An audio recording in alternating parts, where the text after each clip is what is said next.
Todas estas fiestas nos enseñan principalmente acerca de los acontecimientos más significativos relacionados con la primera venida de Jesús. Oiga lo que estoy hablando, porque estoy hablando de lo que es el machote o el formato profético del Padre. El Padre establece el formato profético a través de las fiestas. ¿Cuál es el primer formato? El primer formato es la Pascua, los panes sin levadura, las primicias y Pentecostés, que están relacionadas con la primera venida del Mesías a la tierra. La pregunta es, ¿cuándo Dios dio esto? 1400 años antes de la venida del Mesías, Jesús de Nazaret. El Padre revela esto y le enseña al pueblo a través de sus mandamientos y le dice: esto es mi calendario, esto es lo que va a pasar. Esto es lo que yo en mi voluntad voy a desarrollar proféticamente aquí en la tierra, y lo voy a iniciar con el pueblo de Israel. Entonces les da el formato de las fiestas y cuando llega el tiempo de Dios, diga conmigo, cuando llega el tiempo de Dios. Entonces llegó el Mesías y vino para cumplir la Pascua. Vino para cumplir los panes sin levadura. Él fue las primicias de la resurrección y nosotros sabemos lo que sucedió en Pentecostés. Todos son eventos, hermanos, relacionados con la primera venida de Cristo. Entonces las fiestas son importantes porque el formato, la columna vertebral de los cumplimientos proféticos. Hoy no estoy hablando acerca de eso. Entonces, estas 4 fiestas que nosotros tenemos aquí atrás son las fiestas de primavera. ¿Por qué Dios establece fiestas en la primavera? Y también hay otras fiestas que vienen a ser las últimas 3 fiestas, dice aquí. ¿Cuál es la primera? La fiesta de las trompetas, Yom Teruah, o Rosh Hashanah, que significa el trompetazo del día del despertar.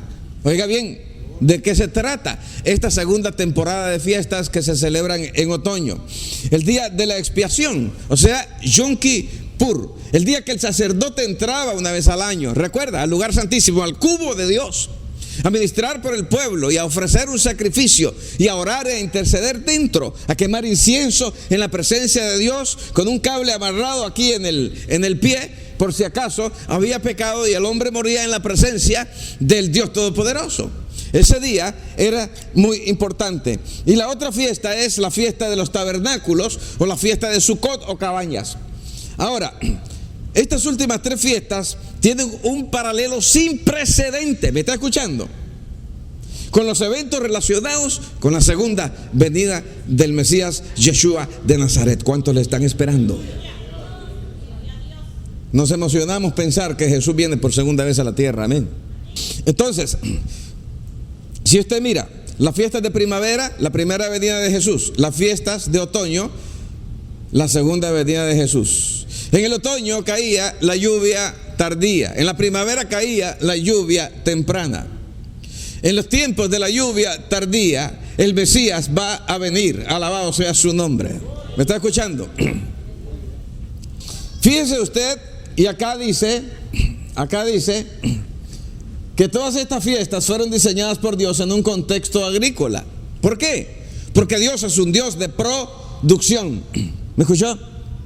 Si no, ustedes lean lo que dice Juan capítulo 15, versículo 1 y versículo 2, cuando Jesús dice: yo soy la vid verdadera, mi Padre es el labrador, y todo pámpano que en mí no lleva fruto será quitado y echado en el fuego. ¿Por qué? Porque Dios es un Dios de producción. En otras palabras, Dios está esperando que cada persona que compone el cuerpo de Cristo sea una persona que produce los frutos que están establecidos para los ciudadanos del reino. ¿Me está escuchando?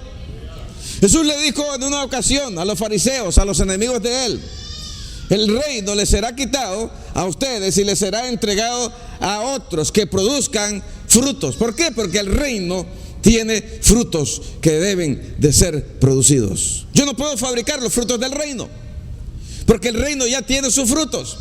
Dios ha establecido y ha dicho: todos los que están dentro de mi reino deben de producir estos frutos. Por ejemplo, ¿qué frutos? Debe de amar a Dios con todo su corazón. Debe de anhelar conocer la palabra de Dios. Debe de ser obediente a la voz del Espíritu y ayunar sin necesidad de que el pastor lo empuje a ayunar, y por su propio, para ofrecer a Dios ayunos voluntarios y no a la fuerza. ¿Cuántos dicen amén? Entonces el reino tiene ya los frutos que nosotros debemos de producir. Amén. ¿Sabe qué es lo más grande? llegar a ser verdaderos ciudadanos del reino de Dios.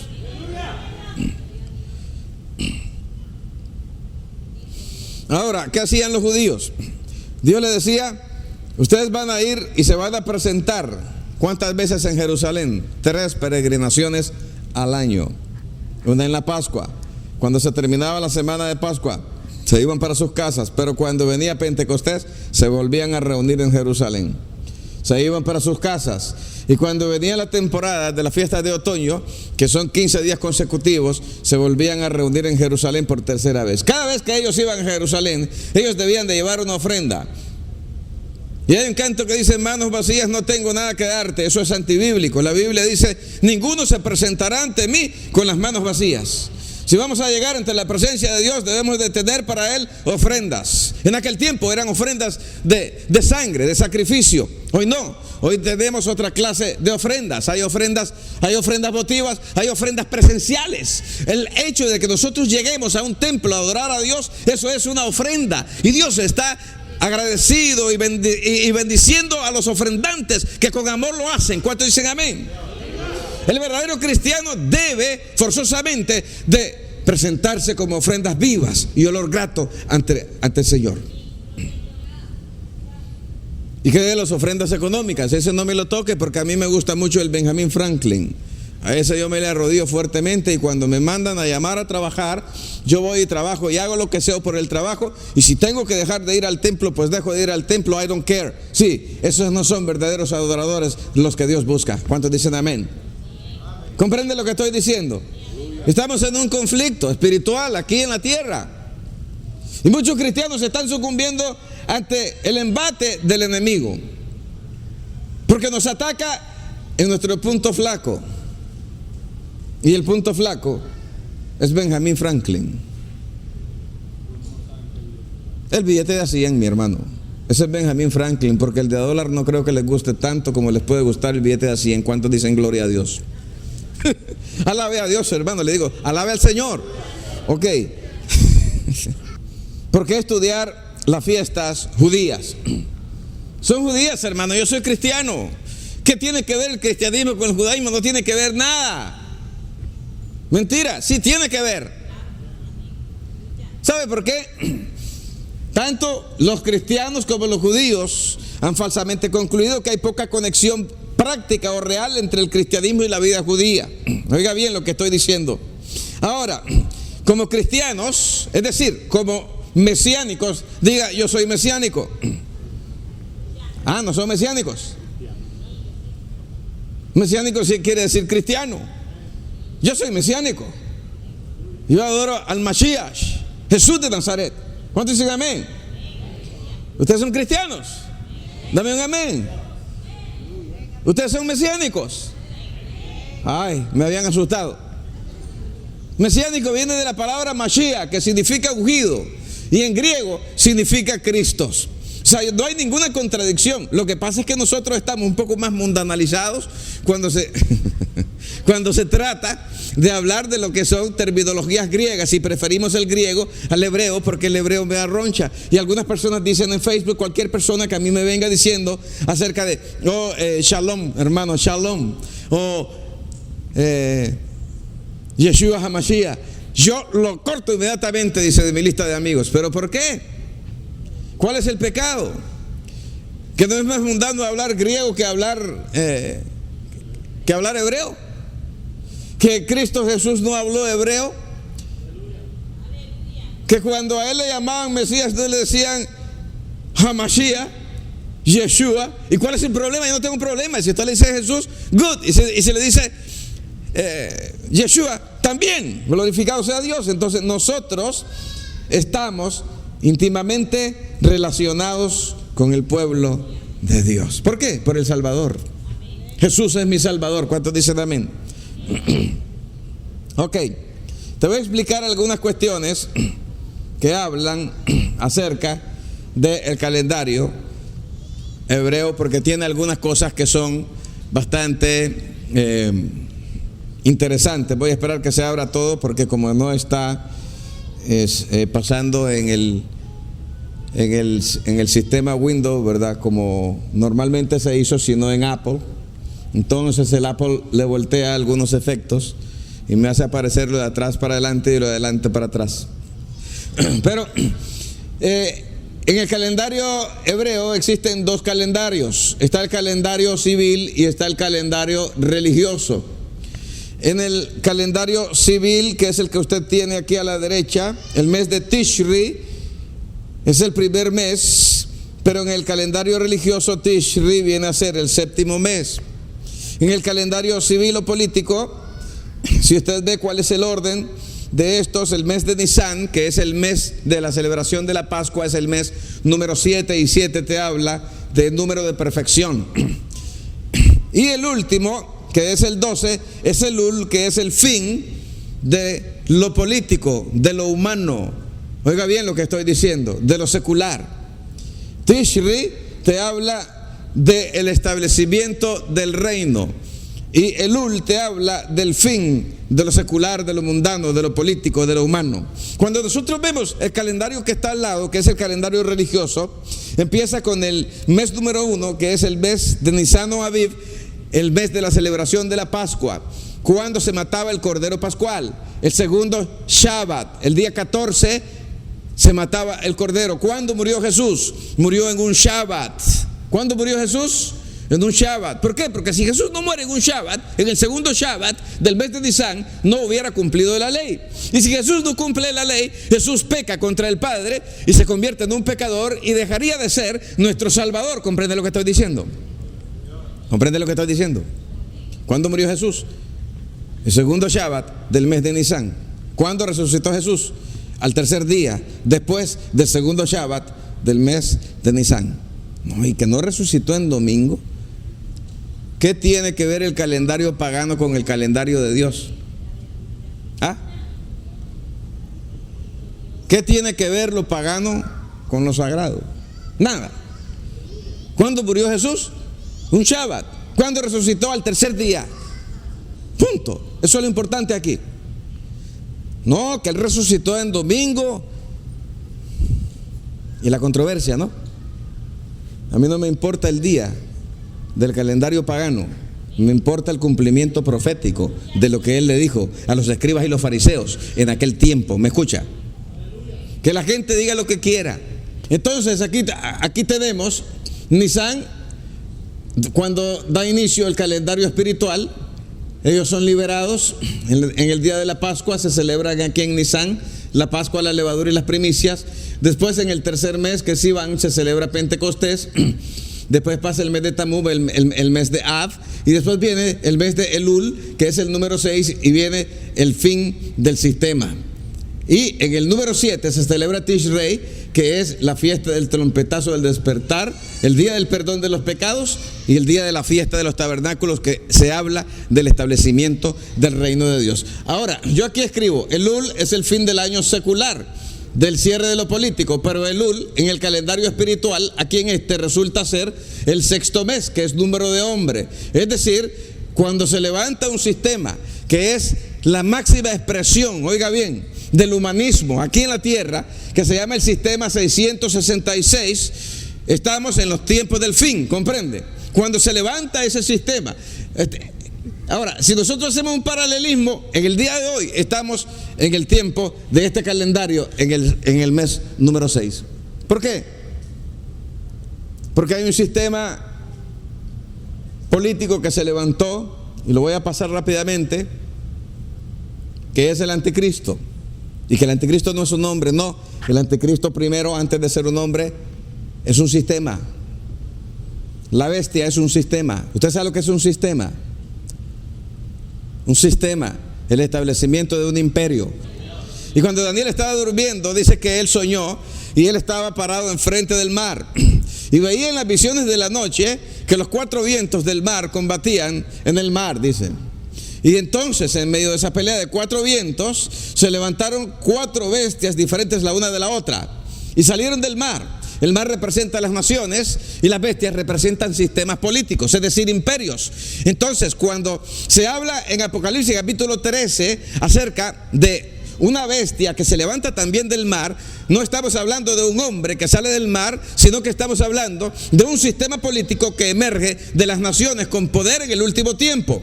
Ahora, ¿por qué digo yo que en este tiempo nosotros estamos aquí a la altura del mes de Elul, cuando se acerca el fin? Porque el sistema bestia está dando los últimos retoques para sacar las garras en los últimos días. Si no, nosotros veamos todo lo que está pasando. ¿Qué cosa dice Daniel capítulo 7, versículo 25? Que pensará cambiar los tiempos y la ley. ¿Quién? ¿Cuáles son los tiempos? Las fiestas de Dios. ¿Quién piensa cambiar las fiestas de Dios y tirar la basura? El espíritu del diablo. ¿Cómo? Anulando la ley de Dios. La ley de Dios no vale, la ley de Dios no sirve. Nosotros no vivimos bajo la ley, vivimos bajo la gracia. La ley a un lado. No, la ley no la podemos apartar.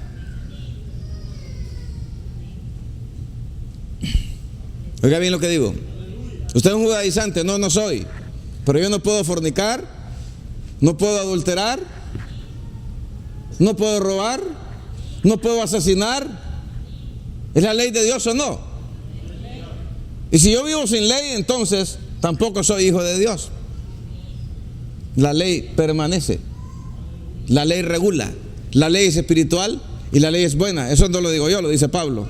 Lea las cartas de Pablo y estúdielas. Ahora, te estoy diciendo esto porque una vez que aparece el sistema bestia en el tiempo de Elul, y te voy a decir algo, te lo voy a adelantar un poco.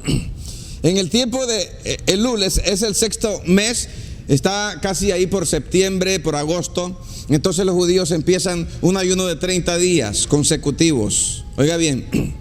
En esos 30 días ellos empiezan a hacerse un examen introspectivo y comienzan a pensar: ¿con quién estoy en pleito? ¿Con quién estoy en disgustos? Tengo que arrepentirme, porque va a venir el día de la fiesta del trompetazo del despertar Yom Teruah y tengo que estar a cuentas con Dios. Y comienza desde ese tiempo a prepararse espiritualmente. Y se arrepienten de sus pecados y se ponen a cuenta con sus enemigos.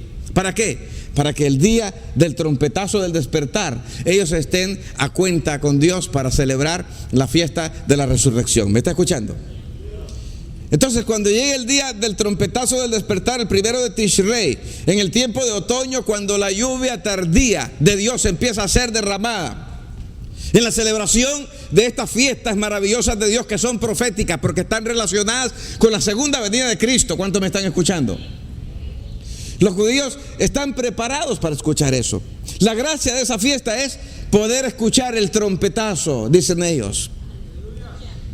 Y ese día se toca durante el primer día y durante el segundo día, porque en la transición de un mes con el otro, como el calendario es lunar, la luna desaparece del cielo por 2 días. Y a esos días ellos le llaman el día y la hora que nadie sabe. Le llaman ellos a ese periodo transicional donde la luna no se puede ver. Entonces, por Silas, la tocan un día y la tocan el otro, porque el día y la hora nadie lo sabe. Y los judíos dicen: estamos en el día y la hora que nadie lo sabe. Toca la trompeta y tócala el otro día, porque este es el día y la hora que nadie sabe. En los días de la celebración de la fiesta judaica. Usted está viendo, ¿verdad?, todo el paralelismo profético que tienen estas fiestas con la creencia cristiana y con nuestra doctrina. Para que usted vea qué es lo importante entonces, por qué debemos de conocer acerca de estas cosas.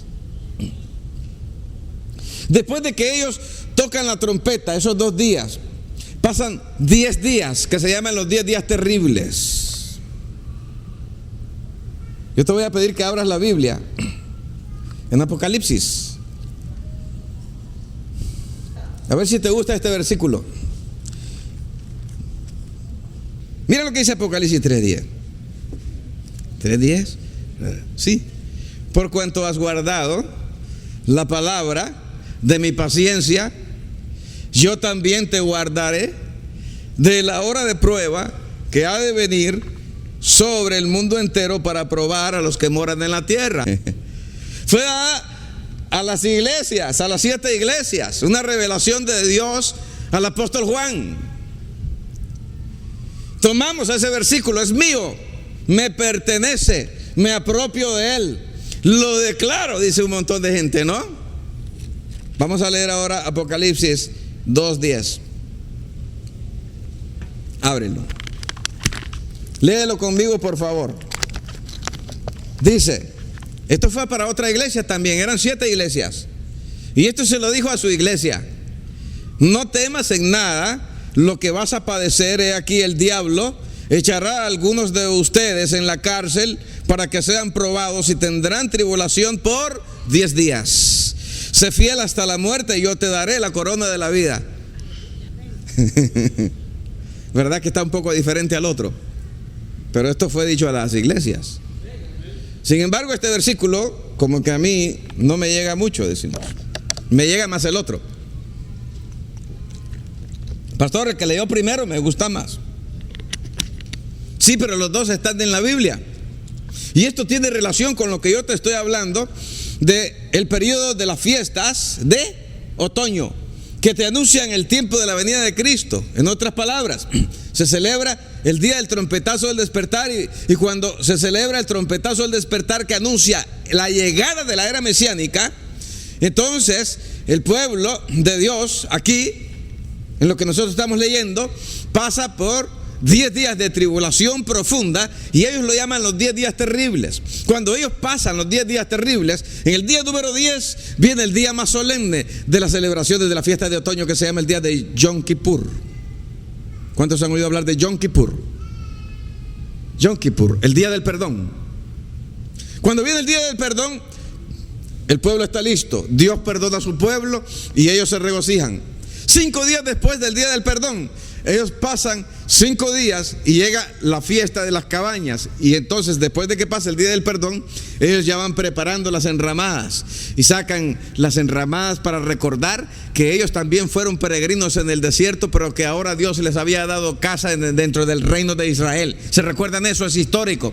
Pero eso tiene que ver también con el tiempo de la venida de Cristo, porque cuando Cristo venga, Él vendrá a establecer el reino de Dios eterno sobre la tierra, y nosotros le estamos esperando. El milenio de Dios se iniciará y nosotros estaremos ahí. ¿Cuántos alaban de Dios? El día judío está dividido de las 6 a las 9, de las 9 a las 12 de la mañana, de las 12 del mediodía a las 3 de la tarde, y de las 3 a las 6 de la tarde, en 2 partes. Oiga bien, 2 secciones tenía el día judío. Ahora bien, por la mañana, el día 15, Egipto, ¿qué descubre? Una catástrofe nacional. Egipto llora, Israel no. El ángel heridor pasó, mató a todos los primogénitos. Mató al primogénito de las vacas, mató al primogénito de los hombres, mató al primogénito de los pollos, mató al primogénito de todo. Y había llanto. En otras palabras, había duelo nacional. A primera hora, Israel se dispone a marchar hacia la libertad antes de que termine el día, a las 6 de la tarde. Ellos tenían que estar listos. Salen y se dirigen al Mar Rojo. La tradición dice que fue el 17 de Nisan, 3 días después de la Pascua. En otras palabras, 3 días después de la muerte del Cordero, ellos se confrontan al Mar Rojo. Y en el Mar Rojo, ellos, oiga bien, están en un peligro.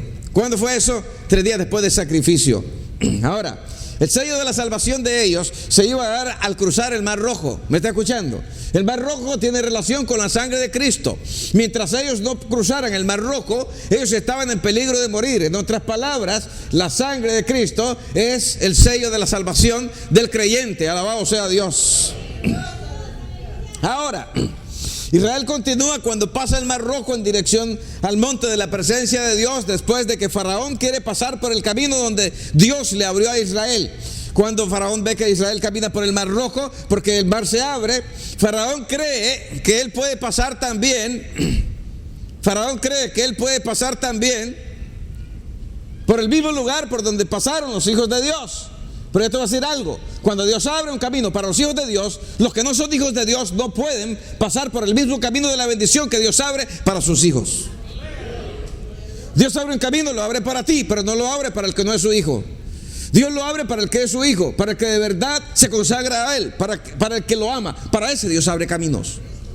Faraón dice: nosotros también vamos a pasar. Y cuando él intentó pasar por ahí, le pasó lo que él no pensó que le iba a pasar. Le cayeron encima paredes de aguas.